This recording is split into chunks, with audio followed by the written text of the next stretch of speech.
Boa noite, me chamo Renan. E o relato que tenho para contar é um pouco triste e muito assustador.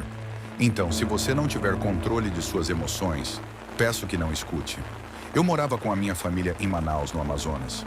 Éramos uma família normal, até o meu pai trocar a minha mãe por uma mulher muito mais nova. Essa amante do meu pai tinha 17 anos, idade para ser a sua filha. Ele se mudou com ela para outra cidade, abandonando eu, a minha mãe e a minha irmã. Na época eu tinha 14 anos e a minha irmã apenas 10. Ela se chamava Carolina e parecia uma índia, morena, dos cabelos negros e bem liso. A minha mãe nunca aceitou o fato do meu pai a ter deixado. Então ela começou a engordar e foi demitida do emprego por justa causa. A demissão ocorreu de tanto que ela faltava no serviço para ficar em casa chorando por causa do meu pai. Agora sim, estávamos no fundo do poço. O meu pai havia sumido no mundo com a amante e a minha mãe estava sem trabalho. Até passávamos fome por diversas vezes. E como se não pudesse ficar pior, apareceu uma amiga da minha mãe, dizendo que poderia ajudá-la e fazer o meu pai voltar rastejando para ela.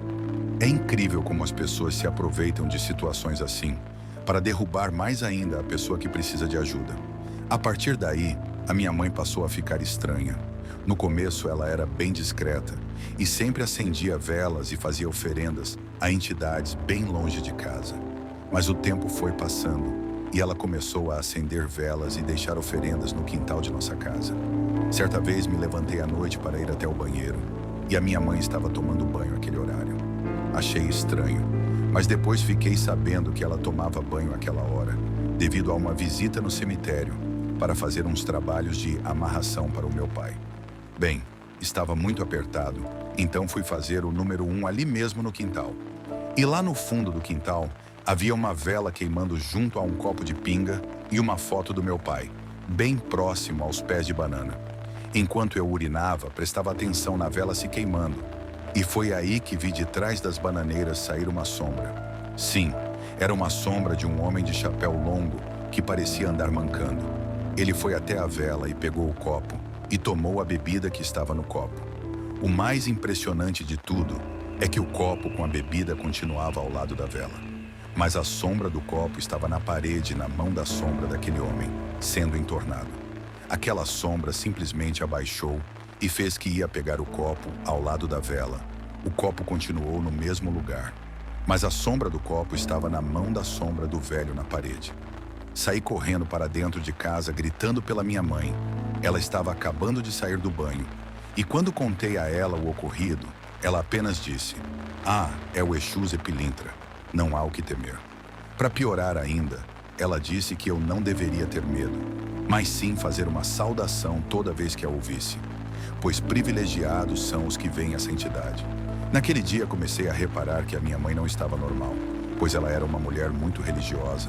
Me espantei de ouvir ela falando aquilo, e ainda mais mexendo com magia negra. Bem, as semanas se passaram e nada do meu pai voltar. Aquela situação foi chegando a tal ponto da minha mãe fazer desenhos de pentagramas pela casa e espalhar imagens de entidades de terreiro por todos os lugares da casa. A minha mãe e essa sua amiga de terreiro faziam todo tipo de feitiços e encantamentos para o meu pai voltar, mas não dava certo. Ele chegou até a voltar para Manaus, mas estava com a sua nova mulher. A minha mãe ficou mais transtornada ainda, e já o meu pai continuava frio com ela, e aparecia em nossa casa apenas para ver eu e a minha irmã. Certo dia, essa amiga da minha mãe a chamou para uma conversa. As duas estavam na sala de casa, e do meu quarto eu escutei tudo o que elas falavam. A amiga dizia que essa amante do meu pai havia feito um feitiço muito forte para ficar com ele, e que as entidades que ela usou neste trabalho eram entidades do inferno. Uma delas se chamava Astaroth, e essa mesma entidade estava acima de qualquer Exu do terreiro.